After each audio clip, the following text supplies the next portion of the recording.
और अब भोपाल से बड़ी खबर, कांग्रेस की मैराथन बैठकों का दौर जारी। रणदीप सुरजेवाला और जितेंद्र सिंह बैठक ले रहे हैं। 5 सितंबर तक पीसीसी में अलग अलग बैठक के दौर चलेंगे। विधायकों से 1 टू 1 चर्चा होगी। टिकट की पहली सूची समेत कई अहम मुद्दों पर चर्चा होनी है। कांग्रेस जल्द जारी कर सकती है पहली सूची। 5 सितंबर तक कांग्रेस के पदाधिकारी और कार्यकर्ता उससे मुलाकात का ये सिलसिला चलेगा और उसके बाद ये सूची जारी होगी।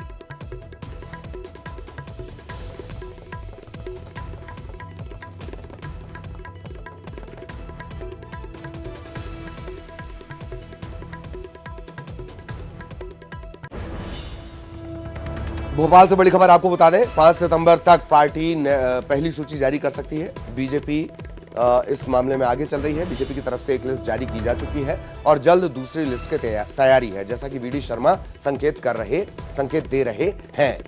कांग्रेस में क्या कुछ हो रहा है वो हम आपको लगातार बता रहे हैं। बैठकों का दौर चल रहा है।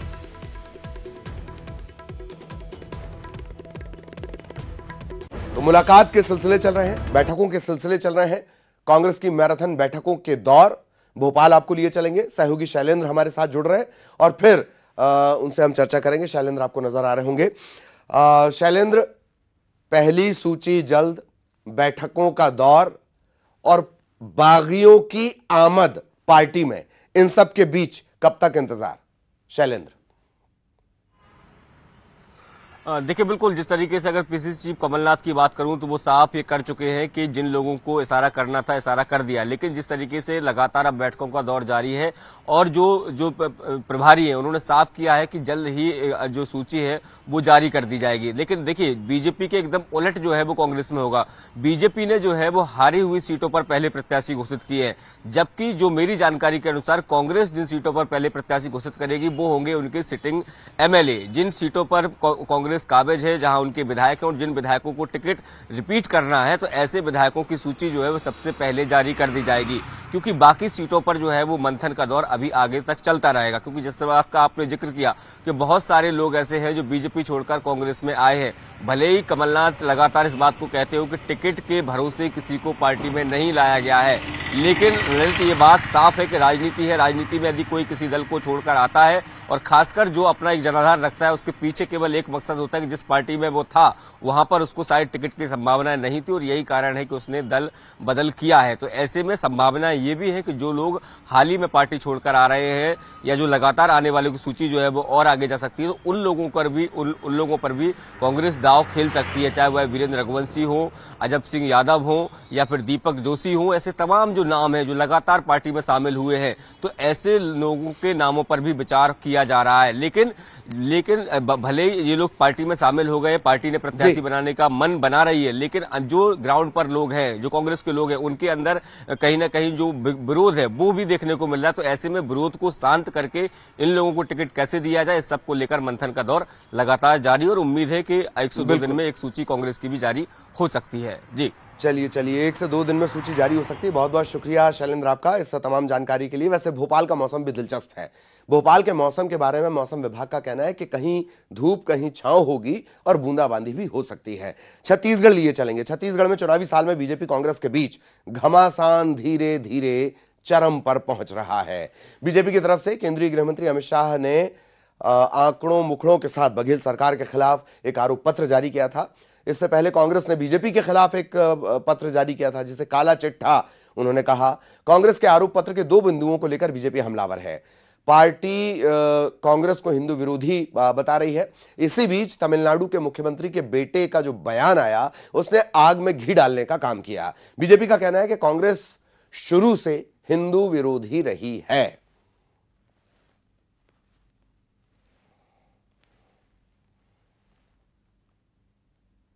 अभी तमिलनाडु में जो वहां के मुख्यमंत्री के बेटे हैं उदयनिधि, उन्होंने कहा कि हिंदू धर्म मलेरिया, डेंगू और कोरोना जैसा है, इसको खत्म करना चाहिए।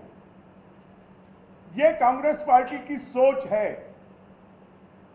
और उसी कांग्रेस पार्टी की सोच की छत्तीसगढ़ में अगुवाई करने वाले कोई है तो भूपेश बघेल हैं। कांग्रेस पार्टी हिंदू द्रोह और पाप की राजनीति से गले तक डूबी हुई है। चाहे भूपेश बघेल जी कितना भी चेहरा लगा ले, उनका कालनेमी रूप इसके बाद सामने आ गया है, उनका ताड़का का रूप सामने आ गया है। कांग्रेस पार्टी का ये पूछना कि राम मंदिर बन जाने से युवाओं को नौकरी मिल जाएगी, ये इस देश के बहुसंख्यक समाज, या ये हम कहें कि जन जन के मन में बसे हुए राम, गांव गांव की आत्मा में बसे हुए राम, 2007 में सुप्रीम कोर्ट में हलफनामा देकर कहा था कि राम, सीता, हनुमान, वाल्मीकि के काल्पनिक किरदार हैं, इसलिए राम सेतु का कोई धार्मिक महत्व नहीं माना जा सकता। उन्हीं की नेता ने नागा साधु जो संसद पर प्रदर्शन करने जा रहे थे, उनको जनरल डायर की तरह गोलियों से भुनवा दिया गया था। कांग्रेस के नेता सुशील शिंदे ने ही हिंदू आतंकवाद शब्द का पहली बार इजाद किया था। पूरे विश्व ने जो मुस्लिम आतंकवाद माना है, उस पर से ध्यान भटकाने की कोशिश थी। और राहुल जी ने तो अभी 2014 में ही कहा कि जो मंदिर जाते हैं वो लड़कियां छेड़ते हैं। दिग्विजय सिंह ने कहा था 26/11 के हमले पर हिंदू संगठनों को जिम्मेदार ठहराया था। बनारस हिंदू विश्वविद्यालय के, जो कि आजादी के समय से हिंदू विश्वविद्यालय है, उसमें हिंदू शब्द के ऊपर में कांग्रेस ने आपत्ति की थी। सोमनाथ मंदिर के पुनर्निर्माण का कांग्रेस ने विरोध किया था। हज पर सब्सिडी देती थी, परंतु अमरनाथ यात्रियों के ऊपर में टैक्स लगता था। और अब बड़ी खबर मध्य प्रदेश से, जहां मानो बदरा रूट से गए हैं। ग्वालियर में स्थिति और ज्यादा खराब। पूरे मध्य प्रदेश की बात कर ली जाए, 20 जिलों में 26 से 46% तक कम बारिश हुई है। ग्वालियर जिले में 26% कम बारिश हुई है। प्रदेश के 36 बांध ऐसे हैं जो 25% खाली हैं। ग्वालियर की बात कर ली जाए, तिघरा बांध अभी 52% खाली है। तिघरा डैम अभी 52% खाली है। पूरे मध्य प्रदेश की बात कर ली जाए, मध्य प्रदेश से मानो बदरा रूट गए हैं। हालांकि ये कहा जा रहा है कि 5 सितंबर के बाद फिर से मानसून का सिलसिला, बारिश का एक सिलसिला शुरू होगा। तकरीबन 37 इंच की बारिश पूरे मध्य प्रदेश को चाहिए होती है, जो अभी ऑन एन एवरेज 27 इंच के करीब करीब है। ये तो मध्य प्रदेश की बात हुई।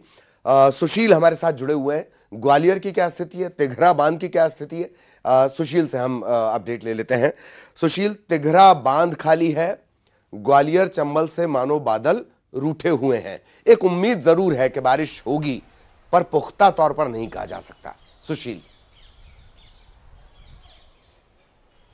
बिल्कुल, देखिए, अगर देखें तो मध्य प्रदेश में ही बारिश के हालात जितने बेहतर होना चाहिए उतने बेहतर नहीं है, लेकिन ग्वालियर चंबल अंचल सबसे ज़्यादा परेशानियों से जूझ रहा है। अभी अगर देखें तो ग्वालियर अंचल में जो औसत बारिश होती है अगस्त महीने के अंतिम तक, उसमें औसत बारिश से 26% कम बरसात हुई है। इसके अलावा अगर देखें तो जो गर्मी का ग्राफ है, तापमान 37 डिग्री के आसपास रहा है औसतन, उसकी वजह से भी और कम बारिश की वजह से भी परेशानियां ग्वालियर चंबल अंचल में बढ़ रही है। फसलों को लेकर दिक्कतें आ रही है। इसके अलावा जो वायरल और मौसमी बीमारियां हैं वो भी पनप रही है। तिघरा डैम की अगर बात करें तो अभी भी तिघरा डैम में 50% से ज़्यादा पानी कम है, और यही वजह है कि अगर हालात इसी तरह के रहे तो आने वाले गर्मी के मौसम में ग्वालियर चंबल अंचल में पानी के लिए लोगों को परेशान होना पड़ेगा। हालांकि ये उम्मीद मौसम विभाग ने जताई है कि 7 सितंबर के बाद जो है अंचल में बारिश हो सकती है, लेकिन किस तरह के बारिश के हालात बनेंगे ये तो उसी वक्त सामने आएगा।